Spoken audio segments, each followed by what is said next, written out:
Hello, everyone. Good morning, good afternoon, and good evening, wherever you are. My name is Leslie Lamb, and I'm the host and producer of the Crypto Unstacked Podcast. And I'm here today guest hosting on Real Vision.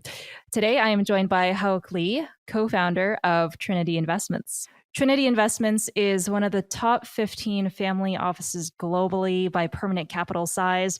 And they're one of the first North Asia-based family offices to actively deploy capital in digital assets starting from 2017. So I'm really here speaking with a seasoned investor in this space. And Haouk, I have to say, I don't get a lot of cold outreach from family offices to hop on the podcast. So when you did, it really took me by surprise. And I'm so glad we're doing this today.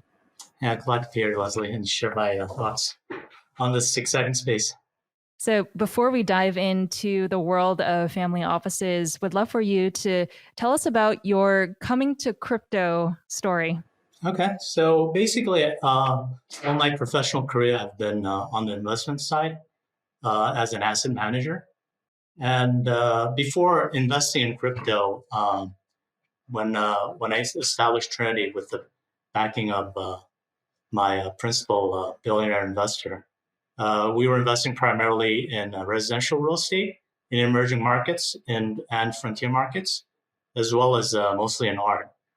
We shied away from kind of the traditional 60-40 formula, and we stayed as far as away we could from instruments like fixed income, just because we didn't think that would provide kind of the wealth accumulation or even preservation, if you will. So I think starting from 2014, 2015, every time that I had informal meetings with the heads of the Southeast Asian family offices, I was just struck by how they viewed digital assets, particularly Bitcoin at that time, and kind of the portability of that asset, as well as the verifiability of that asset. And so they, to me, were kind of the inspiration of how this asset could really be a great fit towards a family office that really didn't need to invest during an investment cycle or have kind of a limited time frame in terms of investing and exiting their investments. So, I think internally we made a decision, okay, well, let's start deploying capital once the total market cap of digital assets hits above $10 billion, which would provide enough liquidity for us to start having a meaningful position. And so that time came kind of towards the end of 2016, early 2017. So, I got myself ready studying for about a year, just talking to a lot of people in the space, in terms of how to play this market. And so, we first started deploying capital in 2017, primarily in Bitcoin. And fast forward 5 years, kind of through trial and error, we've developed kind of a more broad-based approach and a separate unit for managing our digital asset class. What's the story behind the permanent capital that you guys were able to amass over the years? Right. So we started out in early 2000s, and we focused basically on two investment classes. One was residential real estate in emerging markets and frontier markets. And obviously, back then, before the age of Bitcoin, if you got the countries right at a macro level, they provide the great tailwinds for the land prices to give you that exponential return, in addition to the current rental income that you could generate, which is a great way to compound our growth. And then on the other end, there's art.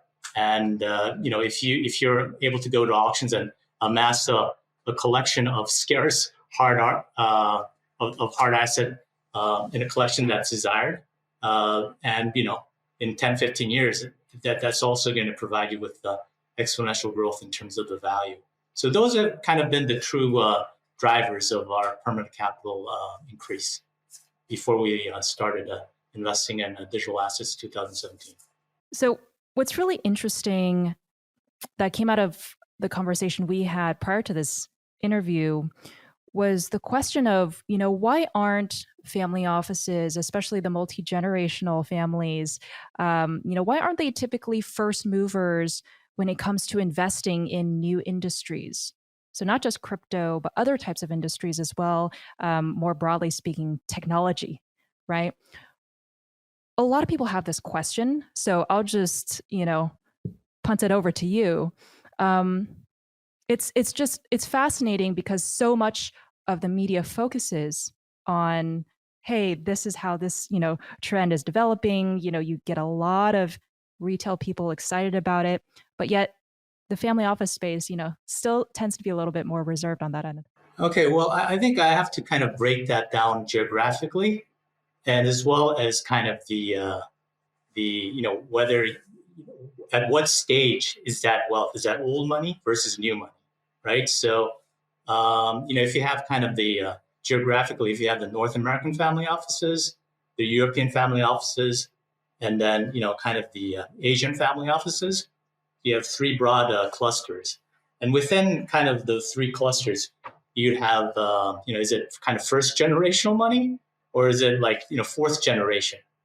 And so within kind of these different bucket pools of capital, there's going to be biases and prejudices and partiality towards kind of different asset classes. If it's an old European family in their fourth generation, for them, it's probably going to be about wealth preservation. And they're probably going to be, more inclined towards a kind of a conservative approach, the generally 60-40 approach towards asset management, versus kind of on the other end of the spectrum.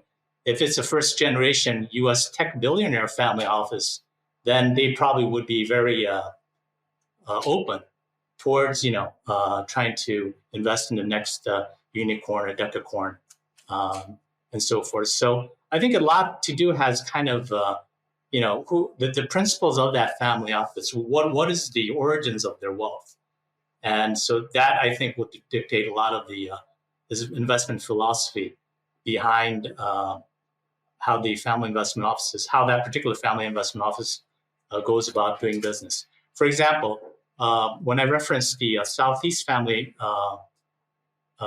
Asia family offices that I talked about, that I was inspired by, those family offices, their operating companies have tended to be overseas Chinese founders, and the operating companies would be kind of doing business in more less stable geopolitical environments. So they would have kind of more open mind towards how pragmatic and how useful a certain asset is towards meeting their requirements, versus kind of a more conservative third generation or fourth generation European family investment office.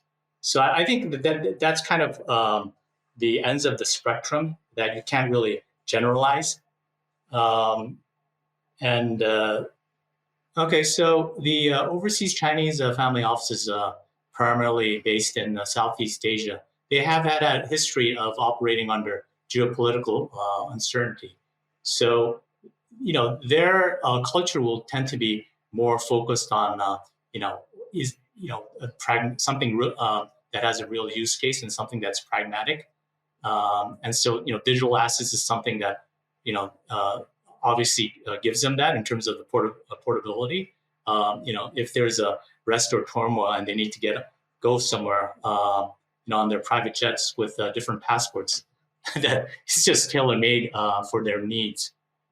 If you contrast that with kind of a very conservative third generation old money European family investment office, then the investment manager of that family office is going to be less inclined to stick their neck out and try to dabble their feet in the latest tech stock or or an emerging investment class. So I think that's why you can't really lump them all together, because they're coming in with different biases and different cultures and approaches at looking at different investment classes. Hey there, revolutionaries. Thanks for tuning in. For more content like this, head over to realvision.com/crypto and get unfiltered access to the most brilliant minds in finance and crypto. Join our community of lifelong learners for exclusive access, unparalleled education, and unbiased insights.